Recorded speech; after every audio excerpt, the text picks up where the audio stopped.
déjà fait ça en tour de table et tout. Je dis le contraire parce que un budget, c'est des estimations. Ouais. Un budget, c'est des estimations, comme il l'a si bien dit. Mais quand il dit que c'est pas réalisable, moi, je dis non. Parce qu'on a mis un budget de 4 milliards pour... C'est pas 4 milliards 700, hein, c'est 4 milliards 78 millions. Avec 4 milliards 700, il y a un gap.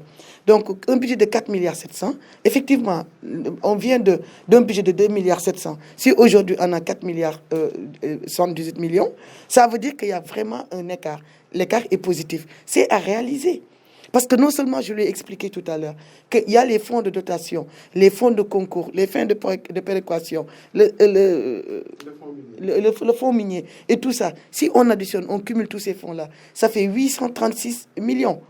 1136 millions, si vous le déduisez de 4 milliards et quelques, ça va rester 3 milliards 100, 3 milliards 200. Et là, on vient d'un budget de 2 milliards 700. Donc, le gap encore entre l'année dernière et cette année, si on n'avait pas ces fonds-là, ça fait 700, 800 millions.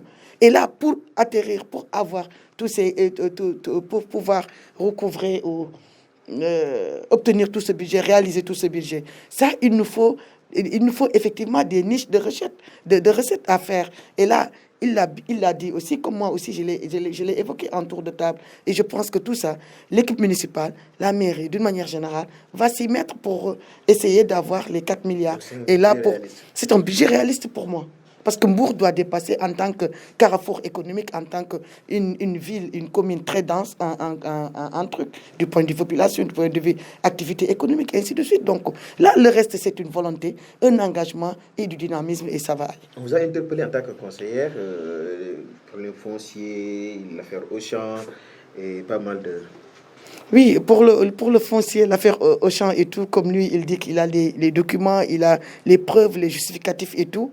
Comme je l'ai si bien dit aussi, on attend qu'il nous donne tout ce qu'il a comme justificatif. Moi, je ne suis pas là en tant que représentante du maire. Je n'ai pas la communication du maire. Je suis venue ici en débat en tant que conseillère municipale pour défendre un peu le budget, défendre un peu ce que je ne vois pas défendre au vrai sens du mot, mais discuter et échanger sur le truc. Donc, il y a des aspects qu'un des intervenants a posés sur l'occupation d'un terrain par une station d'essence. Il y a aussi l'affaire Auchan qu'il conduit depuis des années. Et là, tout ça, ça demande aussi des éclaircissements. Donc là, je pense que c'est au maire de répondre à ces... Et par rapport à la station, vous allez interpeller le maire? Oui, je vais l'interpeller parce que moi-même, je veux avoir des informations là-dessus. Parce que la dernière fois, je l'ai vu en passant sur cette piste-là. 9 milliards ci xayma budget jàpp nga ni lu war a mun nekk la.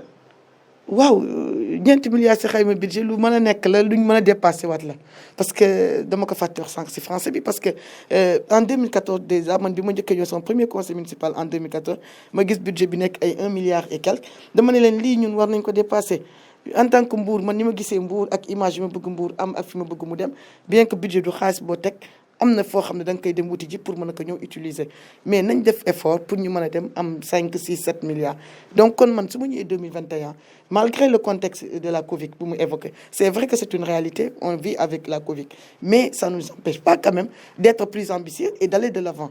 Oui c'est vrai olof la donc ñu gën a def Covid bi mu ngi fi feebar bi mbas mi nga xam ne moo lëmbe jamono bi mais loolu yëpp terewul tamit foog te mu ñu wut ay plan de résilience wut noo xamante noonu la ñu war a gën a toogee parce que comme ni ko président Macky Sall waxee son excellence ne il faut que ñu def ñu vivre avec le virus donc ñun ñëpp war nañoo xool nu ñu koy dundee mais loolu du ñu empêche tamit ñu ne 4 milliards la ñu bëgg si 2021 pour réaliser suñu ay projets d'investissement surtout léegi fii ak fii la ñuy dem renforcer nañ ay équipe yoo xam ne ñu ngi si biir trésor ñu ngi si biir impôt ñu ngi si fii ak fii pour que xale yooyu dem jàpp si recouvrer taxes municipales yi recouvrer patente yi demaat xoolaat yeneen ak yoo xam ne comme ay niche yu ñu fi tudd sànq.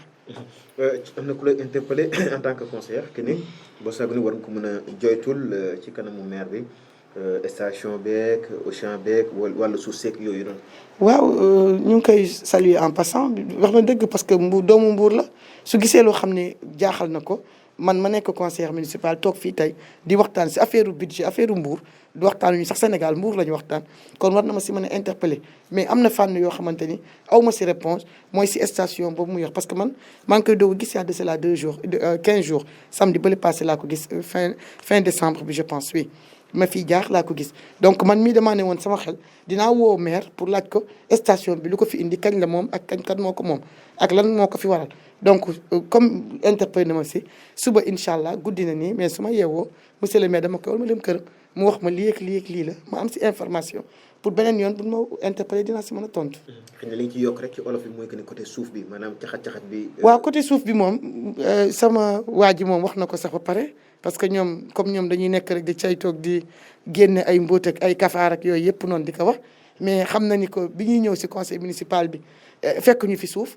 te man mii nga xamante ni profane laa woon si conseil municipal ndax maa ngi si doon dugg dana si ma ne mais ani suuf si jox la ñu terrain def leen nii def benn show ñu ne ma non Mbour amatul suuf Mbour amul lii amul la te effectivement moom wax na ko confirmé na ko mais am na ay poche duma ko nier am na ay poche nuñ ko gérer je ne sais pas mais daal nee naa ko ñun lépp luy jaar si kii bi ñu ngi koy jaarale conseil municipal c'est vrai que commission domaniale man mosuma ñëw fekk ñuy def benn vote sur ça sur yooyu noonu ay poches yu ñu war a jox kii ak kële loolu moo tax ma ni station bi dinaa suut ay information côté Auchan bi dégg ngeen fi année yi passé yàggul dara avant Auchan di nekk ba ni Auchan toogee ba léegi ñu siy wax ñoom Forum Civil ak yeneen doomu Mbour taxaw pour am ay information man je me dis que ni loolu yëpp rek pour defar dëkk bi rek pour mu dem parce que ñoom tamit amuñu benn kii pour opposer wu am ñu benn lële dañoo bëgg rek pour Mbour dem kanam changer changer visage gën a nekkaat si kanam ñun ñëpp ñu kontaan si ànd si. merci beaucoup jël leen photo kii bi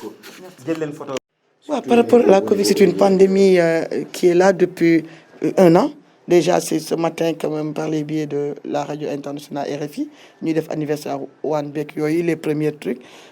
Donc là, je pense qu'il faut que les Sénégalais et les Sénégalaises aussi se ressaisissent beaucoup sur la pandémie, sur aussi plein de choses, les mesures barrières à suivre. Parce que c'est simple. C'est simple parce qu'il faut tout juste mettre son masque, il faut se laver les mains. Il faut la distanciation sociale, comme on dit, ainsi de suite, ainsi de suite. Je pense que ces mesures, moi j'allais même l'appeler les mesures basiques, il faut que tout le monde sache les suivre et à la lettre. Le reste, après, on le reste entre les mains de Dieu, bientôt les comme vaccins, on dit. Est-ce que vous allez vous faire vacciner ou bien faire vacciner vous? Mes enfants et tout. Bon, commençons par moi d'abord, de passer aux enfants. Ce sont des innocents. Bon, me faire vacciner, je ne sais pas pour l'instant. Parce que c'est un vaccin qui a fait beaucoup de bruit quand même au niveau national, international. Et surtout même quand on regarde au niveau international.